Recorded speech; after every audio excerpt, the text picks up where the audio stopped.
So now we're going to set the eyes. For that I use non-hardening oil clay. A pair of eyes. These eyes were designed, they have a little bit taller profile than most of the eyes on the market, and we feel they're very realistic for the look that we wanted to obtain with the gray fox.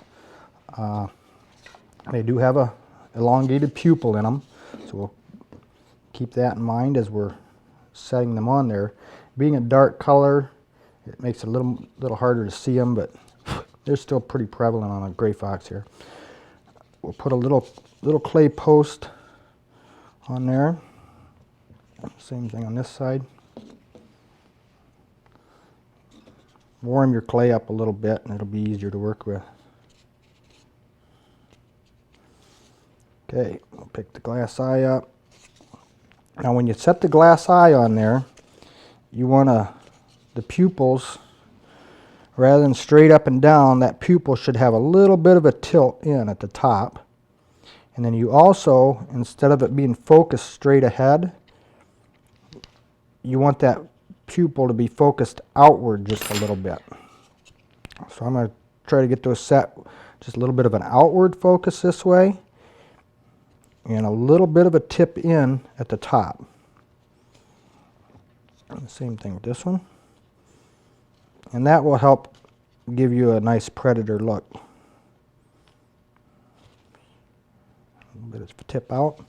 If you have some extra clay there, don't worry about that. That's gonna, as we put the mask on, it'll press on these eyes. If you don't have them pressed in far enough, once you press the mask on, it's going to push the eyes in that soft clay and push them back to where they need to be. So once you press the mask on, now look at the eyes and see if they look the same. There's a little bit of room for movement there, an adjustment. And it's going to allow you, if you haven't pressed in far enough, what you want to end up with is the pupils in the positions that we just discussed, and you also want to end up with just a little bit of a gap. A little bit of a gap between the glass and the plastic. And that's going to give us just a little bit of room there to tuck that thinned eyelid into. So I don't know how much you can see, but these eyes are set now with the pupils out a little bit like that. And they're also tipped in a little bit at the top. That's what we're looking for. That should create a good look for a gray fox. If you want to, now to hold that mask in place, just during the mounting process, we'll take a couple little balls of clay. We'll put one on either side in the corner right there. And when we press that mask on the final time, that'll just kind of hold it in place. Like that. That'll hold the mask in place so it won't be falling off on you. Okay, at this point I'm getting ready to start doing the eyes. And first thing I'm going to do is pull these eyelids out so I can see what I have here, and I'll clean those up a little bit. Because I've got caulking on the outside of the eyelids right now, which we don't want. Same thing on this side. Just get that eyelid so you know it's all flat out, not none of it's rolled under. There'll be a few little hairs stuck to it. Get that out of your way. Just kind of position things. Okay. Now when we start doing the eye, we're going to start at the front corner. It's a little bit tall. We're going to locate that front corner of the eye, and you can do that just with a pin. I can feel where the front corner is, and the front corner of the skin, where the carbuncle is, and we're going to just kind of tuck that right in there into that little lip slot. Now we're going to take and lay the pin right on the edge of that skin and slide it in there. Slide it over and in. We're working on the top eyelid. We're going to start at the front corner and just work our way up.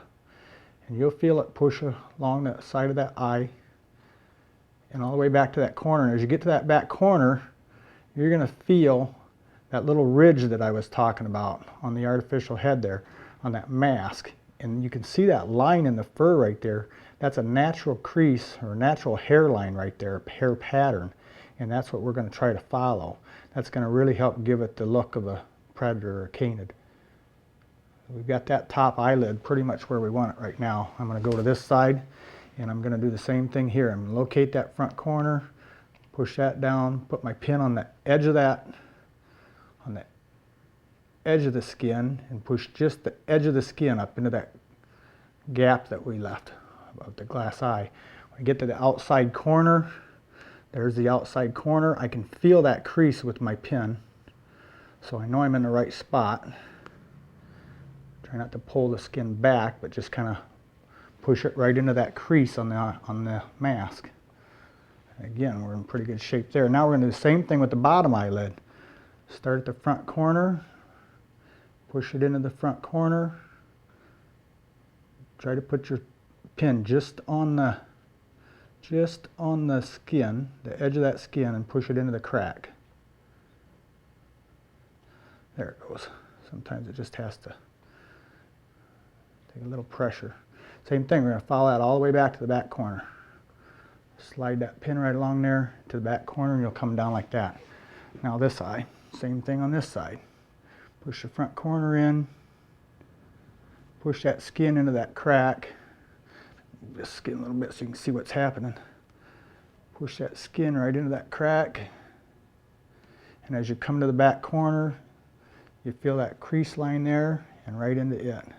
Push that right up into the crease. So you should have a line that follows from the front corner, the top of your eyelid, right around, and it drops right into that crease and comes down the side of the face. Same thing on this side. Starts at the front corner, goes up, comes around, and right into that crease and down the side of the face. So, yeah, I'll take a brush and some thinner now, and we'll clean that up a little bit.